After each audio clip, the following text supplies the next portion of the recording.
Zakir রোবার, zoom বাংলার chief reporter.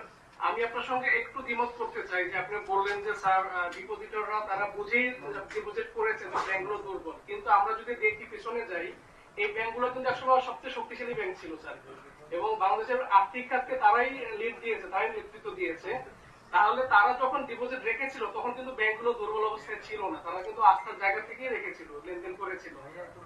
এখন এখন বাংলাদেশ ব্যাংকের যে গাইডলাইনের দুর্বলতা তার এবং ব্যাংকগুলোতে যে দৌরাত্ম্য হয়েছে, সে কারণে ব্যাংকগুলো দুর্বল হয়ে গিয়েছে, সে কারণে কিন্তু এখন এই অবস্থায় পড়েছে। এর দায় কিন্তু ডিপোজিটরকে আমরা দিতে পারি না এই বিষয়ে। এবং আপনারা যে বোর্ডগুলো ভাঙছেন, নতুন বোর্ড তৈরি করছেন, নতুন নেতৃত্ব দিচ্ছেন, এখানে এখানে আপনাদের কাছ থেকে ডিপোজিটররা আশা করতেছে, ডিপোজিটরের পক্ষ থেকে আমরা মেসেজটা দিতে চাচ্ছি আপনাকে, যে ওনারা আশা করতেছে বাংলাদেশ ব্যাংক থেকে একটা মেসেজ আসবে স্ট্রং, যে সেটা